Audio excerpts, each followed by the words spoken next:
दिल्ली में आम आदमी पार्टी के द्वारा जन संवाद का कार्यक्रम जोर शोर से चल रहा है। पूर्वी दिल्ली के शकरपुर में आम आदमी पार्टी के कार्यकर्ताओं को द्वारा जन संवाद कार्यक्रम का आयोजन किया गया। देखिए खास रिपोर्ट आपके सामने। हो रहा है कि पार्टियां बहुत सारी चीजें भ्रमित कर रही हैं, विरोधी पार्टियां।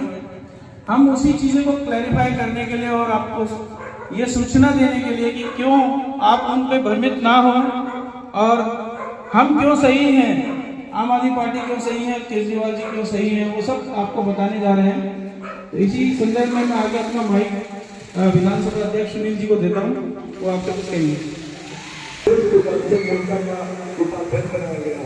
तो हम भाई नितिन जी आगे बिल्कुल विधायक जी से अनुरोध करेंगे कि उनको स्वागत देकर के उसको फूलमाला से स्वागत करें। और एक विनोद जी प्लीज आप आए, अनामिका जी प्लीज आगे आए। और उनके स्वागत के लिए मैं नंदा जी से रिक्वेस्ट करूंगा कि नंदा जी अनामिका जी को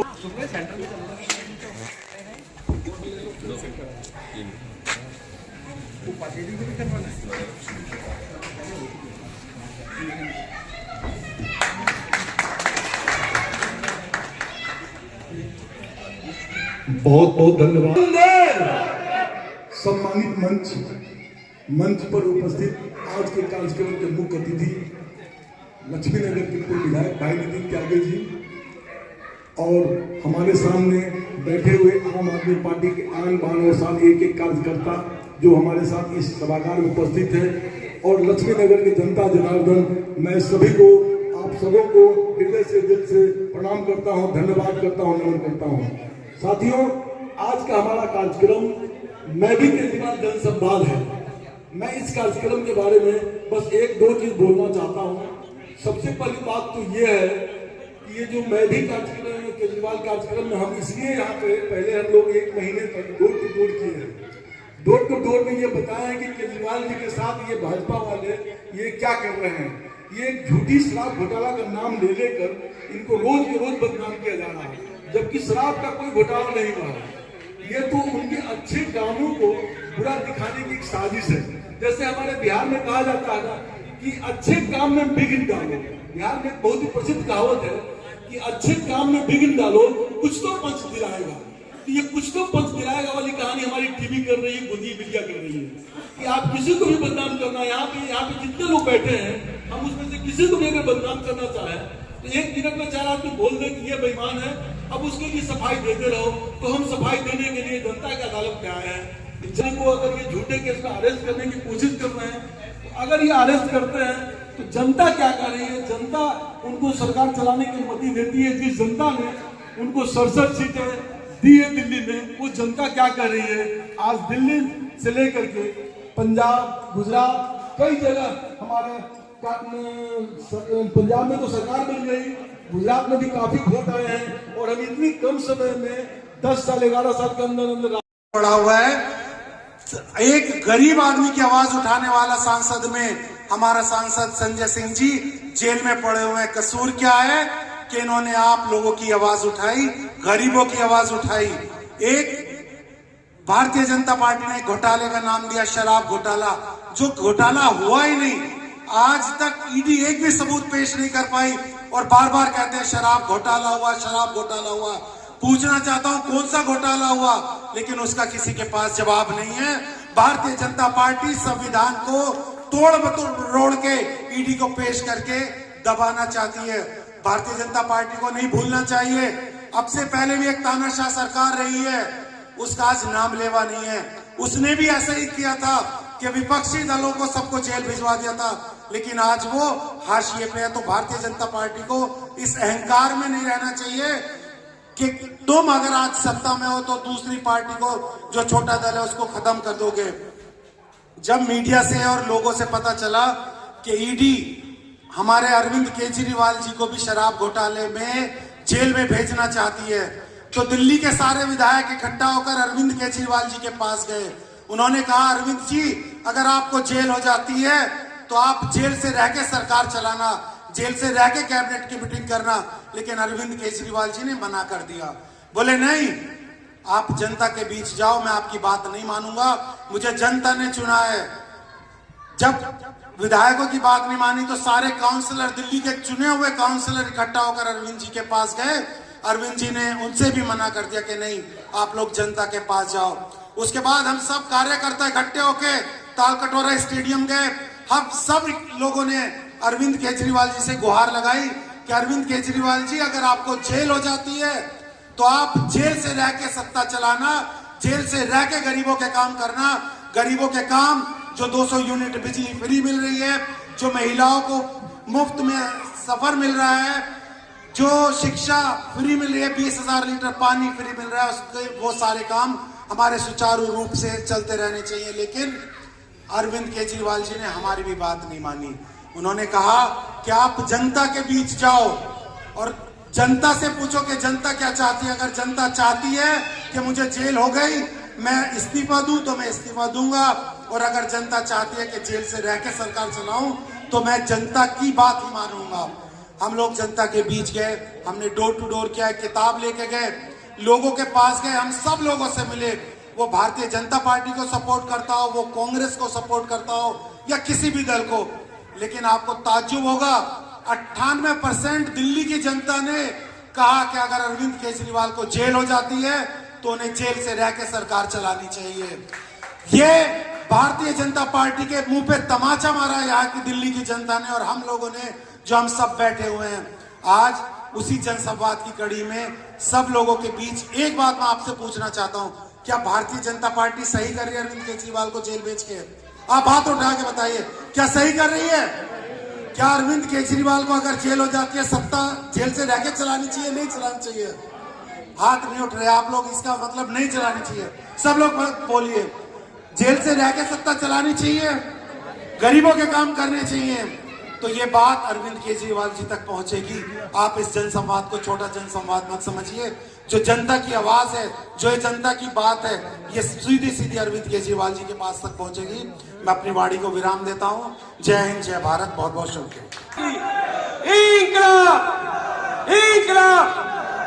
नमस्कार। माननीय विधायक नितिन भाई और हमारे मंच पर आसीन सभी सम्मानित भाई तथा हमारे सभी सम्मानित साथी लोगों को मेरा प्रणाम। अरविंद केजरीवाल इतना अच्छा काम कर रहे हैं कि भाजपा बिल्कुल डरी पड़ी है। देश में पूरे फैल रही है, ये आप देख ही रहे हो। उसकी न बढ़े इसलिए उनके ऊपर केस कर करके, क्योंकि जो शराब घोटाला आप लोग सुन ही रहे हो, शराब घोटाले में आज तक कोई प्रूफ नहीं दे पाए। नहीं तो वो पब्लिक प्रेस कॉन्फ्रेंस करते हैं, दुनिया भर के वो नाटक करते हैं, लेकिन कहीं कुछ नहीं हुआ। बस उठाते हैं कि जेल में डाल देते हैं। हमारे बड़े बड़े नेताओं को जेल में डाल दिया गया। अब आप ही बताओ, जो शिक्षा के मामले में इतना अच्छा स्कूल बनाया, गरीबों के लिए शिक्षा दिया करके और मोहल्ला क्लिनिक दिया, उनको उठा करके वो क्यों बेईमानी करेगा भाई? इतने कहां जिक्र आ जाएगा कि बेईमानी। जबकि मनीष सिसोदिया जी के यहाँ कितने बार छापे पड़े, कुल मिला के शराब घोटाले में लगभग 500 छापे पड़ चुके हैं, लेकिन कहीं कुछ मिला नहीं। ईंटें तोड़ डाली, सब कुछ खंगाल डाला, लेकिन नहीं मिला, कुछ दिखाई नहीं दिया। भारत माता की इंकलाब, वंदे। आप सभी का बहुत बहुत स्वागत है, बहुत बहुत धन्यवाद है। इतनी ठंड में आप लोगों ने समय निकाला, रिकॉर्ड तो ठंड पड़ रही है। और जो सब साथी यहाँ पे हैं, जिन लोगों ने आज का ये कार्यक्रम ऑर्गेनाइज किया, सबको बहुत बहुत धन्यवाद, बहुत बहुत साधुवाद।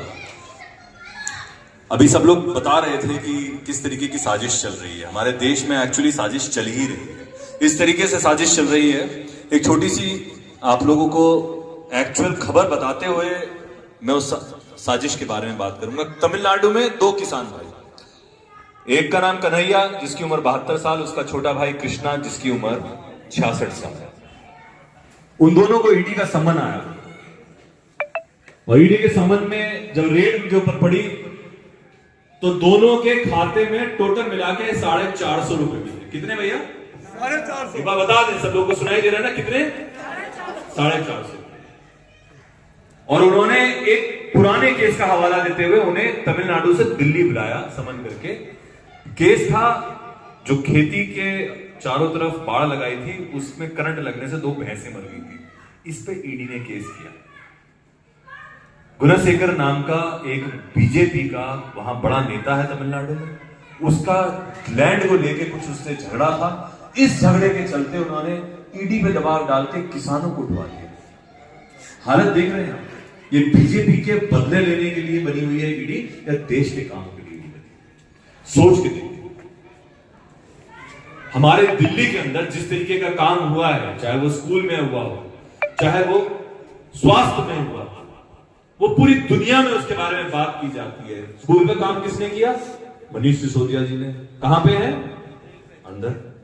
कानून लगा है पीएमएलए। पीएमएलए कानून के बारे में बता दूं आपको, एक कन्वेंशन हुई थी पूरे के पूरे दुनिया के 180 देशों की, जिसमें आतंकवाद के खिलाफ और जो ड्रग माफिया है इसके खिलाफ कड़े कानून लाने की बात हुई थी। उसके अंतर्गत पीएमएलए कानून, prevention of money laundering act, कि इन सब का पैसा इधर से उधर ना हो पाए, उसके लिए कानून लाया गया था। और पीएमएलए में जमानत आराम से नहीं हो पाती, जमानत से पहले प्रूव करना पड़ता है कि आप गिल्टी नहीं हो।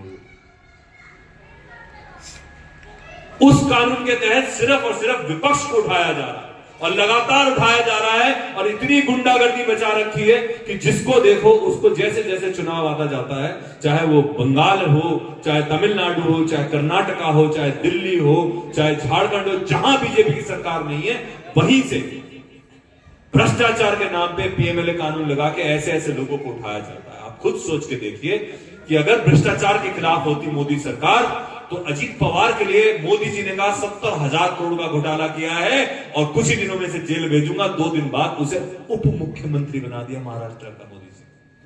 हुआ या नहीं हुआ? हेमंत विश्व शर्मा, कांग्रेस का नेता आसाम का, उसके खिलाफ बुकलेट जारी की थी भारतीय जनता पार्टी, और जिसने कांग्रेस छोड़ी, बीजेपी ज्वाइन करी, आज आसाम का मुख्यमंत्री है वो। छगन भुजबल 1.5 साल जेल में रहा, बड़ी मुश्किल से जमानत हुई, कांग्रेस छोड़ के भारतीय जनता पार्टी ज्वाइन कर ली छगन भुजबल ने।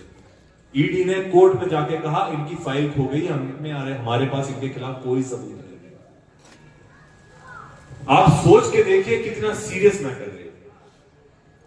और अब ये सोच के देखिए कि क्या मनीष सिसोदिया और सत्येंद्र जैन के ऊपर दबाव नहीं होगा कि आम आदमी पार्टी छोड़ के बीजेपी ज्वाइन कर दो। उनके पास ये ऑप्शन भी होगा, पर उन्होंने जेल जाना ठीक समझा, बीजेपी में जाना ठीक नहीं समझा। सोच के देखिए,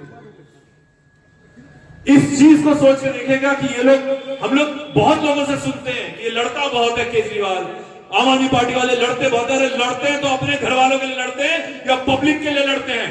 अगर कैमरे लगने होते हैं, कैमरे एलजी नहीं लगने देता, एलजी के घर पे धरना देते हैं तो अपने लिए दे रहे हैं कि पब्लिक के लिए दे रहे हैं? अगर मोहल्ला क्लिनिक नहीं खोलने दे रहे तो मोहल्ला क्लिनिक खोलने के लिए लड़ते हैं तो क्या अपने लिए लड़ते हैं या पब्लिक के लिए लड़ते हैं? इस चीज को सोच के देखिएगा। बहुत आसान है कि बहाव में बह जाए, पर उस बहाव के खिलाफ चलना बहुत मुश्किल है। बहुत सी रेड पड़ते हुए देखा होगा, सब लोगों ने बहुत सुना होगा, कभी करोड़ों रुपए मिल रहे हैं, कभी सोने के बिस्किट मिल रहे हैं, कभी प्रॉपर्टी के कागजात मिल रहे हैं। मनीष सिसोदिया के यहां पे रेड मिली तो क्या मिला?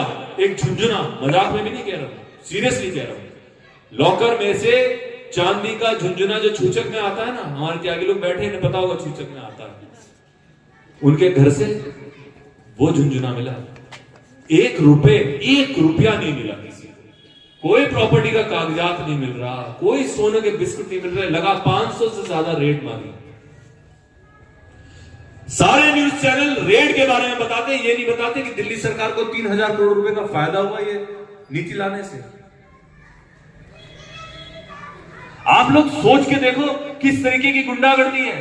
और अब जब लोकसभा के चुनाव आ रहे हैं तो अरविंद केजरीवाल पे बार बार दबाव डल रहा है ईडी का कि आप आइए और जवाब दीजिए। अरविंद केजरीवाल ने पूछा कि भाई किस हैसियत से बुला रहे हैं? बहुत लोग जानते होंगे, अगर किसी को समझ आता है तो उसमें एफआईआर के बारे में लिखा हुआ होता है कि इस एफआईआर, ये आपके खिलाफ एफआईआर हुई है और आप आइए। कोई एफआईआर नहीं लिखी हुई, कुछ नहीं लिखा हुआ, कोई डिटेल नहीं है। इतना सा पूछा कि मुझे मुख्यमंत्री की हैसियत से बुला रहे हो, मुझे एक्यूज की हैसियत से बुला रहे हो, मुझे गवाह की हैसियत से बुला रहे हो, मुझे आम आदमी पार्टी के कन्वेनर के हैसियत से बुला रहे हो, एक आम नागरिक की तरह से बुला रहे हो, वो नहीं बता रहे। वो बस आप आ जाओ, कुछ सवाल पूछने हैं, मुझे जो पूछने हैं वो लिख के भेज दो, वो बता दूंगा। या तो मुझे बताओ कि अक्यूज की तरह से आना है, कैसे आना है, वो नहीं।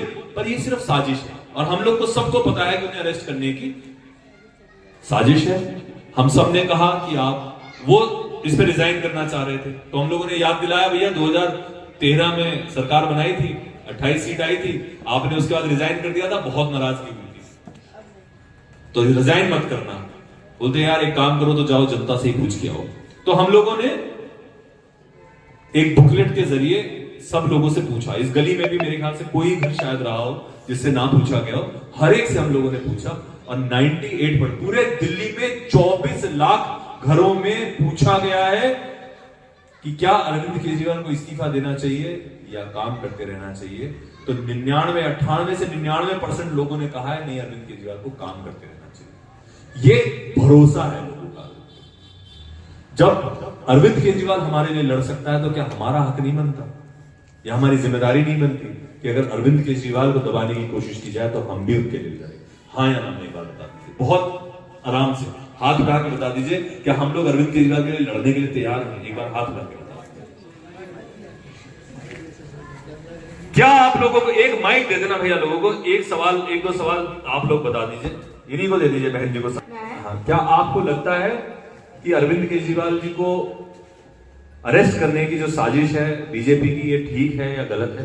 गलत है। गलत। एक बार आप और पीछे अंकल जी अपना सबसे पहले नाम बताइएगा। और नमस्कार, मेरा नाम राजकीश शर्मा है। शर्मा जी एक बात बताएं आप, क्या अरविंद केजरीवाल को इस दबाव में आके इस्तीफा दे देना चाहिए या अरविंद केजरीवाल जी को जो काम दिल्ली के लिए कर रहे हैं वो करते रहना चाहिए?